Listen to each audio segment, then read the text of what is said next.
আসসালামু আলাইকুম এভরিওয়ান।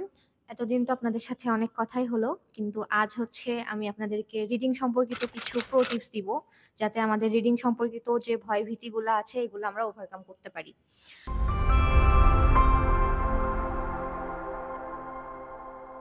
তো আজকে যে টিপসগুলা দিব অবশ্যই আপনারা অনেক মনোযোগ সহকারে এগুলা ফলো করবেন। তাহলে ইনশাআল্লাহ আমাদের রিডিং এর যে প্রবলেমগুলো আছে মোস্ট অফ দেম আমরা সলভ করে ফেলতে পারবো। তো রিডিং এ আমাদের ১ম যে সমস্যাটা আমরা সবাই ফেস করি এবং যেটা আমাদের সবচেয়ে বেশি বদার করে সবাইকে, সেটা হচ্ছে টাইম ম্যানেজমেন্ট। তো বেশিরভাগই দেখা যায় যে আমরা ১ টা বা ২ টা প্যাসেজ করতে পারি। কিন্তু ৩ নাম্বার প্যাসেজে যেয়ে আমাদের টাইম শেষ হয়ে যায়। সেক্ষেত্রে আমরা সবাইকে সাজেস্ট করি যে প্রত্যেকটা প্যাসেজে হচ্ছে ১৭ থেকে ১৮ মিনিটের মধ্যে শেষ করার, এবং বাকি যে টাইমটা আছে এই টাইমটা হচ্ছে আপনার কোয়েশ্চেনের রিভাইজের জন্য রাখা। এক্ষেত্রে কি হবে, আপনার যে অ্যাকুরেসি আছে সেটা বেড়ে যাবে এবং আপনার যে টাইম ম্যানেজমেন্টের ব্যাপারটা এটা আস্তে, আস্তে ফিক্স হয়ে যাবে এবং আপনি ৩ টা প্যাসেজই কাভার করতে পারবেন। সেকেন্ড আরেকটা গুরুত্বপূর্ণ টিপস হচ্ছে আপনাদের যে ইনস্ট্রাকশন গুলো দেওয়া থাকে এটা ক্লিয়ারলি পড়া। Read the instruction clearly. অনেক সময় যেটা হয় যে আমরা মনোযোগের অভাবে ইনস্ট্রাকশন গুলো ঠিকমতো পড়ি না। এ কারণে আমাদের হয়তো ১ ওয়ার্ডের জায়গায় আমরা ২ ওয়ার্ডের আনসার লিখে ফেলি, বা আমরা হয়তো একাধিক ওয়ার্ডের অ্যান্সার খুঁজতে থাকি, যে কারণে আমাদের এখানে টাইম কিল হয় অ্যাজ ওয়েল অ্যাজ আমরা হচ্ছে অ্যান্সার পাইতে টাইম বেশি লাগে। সো আমাদের অবশ্যই কেয়ারফুল ইনস্ট্রাকশনটা পড়তে হবে যাতে আমাদের নেগেটিভ মার্কিংটা কম হয় এবং আমাদের দ্রুত হচ্ছে আমরা অ্যান্সারটা পেতে পারি। নেক্সট যেটা হচ্ছে মাথা ঠান্ডা রাখতে হবে। এটার কোনো বিকল্প নাই, প্যানিক করা যাবে না। মনে রাখতে হবে যে রিডিং টেস্টে আপনি বিভিন্ন টাইপের কোয়েশ্চেন পাবেন। কখনো ইজি, কখনো টাফ। তো এমন যদি হয় যে কোনো কোয়েশ্চেনের আপনি আনসার পাচ্ছেন না, don't waste your time on that question. আপনি খুব ইজিলি, কুইকলি নেক্সটটাতে মুভ অন করবেন।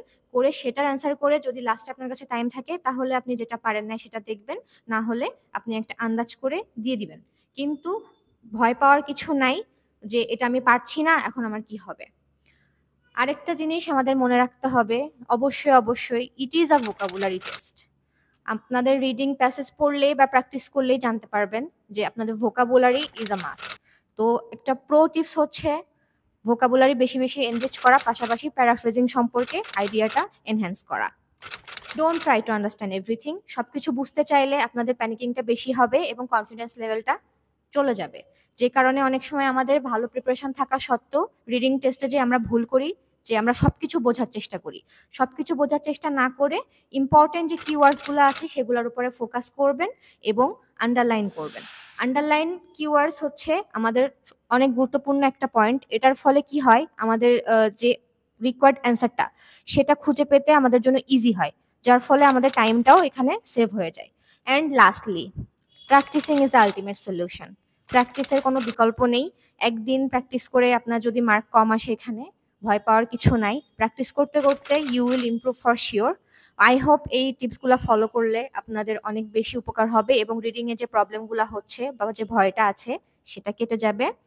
So best of luck everyone, এবং এরকম আরো কিছু প্রো টিপস এবং ট্রিক্স চাইতে আমাদের সাথে থাকুন। আমাদের ইউটিউব চ্যানেল এবং ফেসবুক পেজে ফলো দিয়ে রাখুন এবং please join AGI online classes. Thank you so much.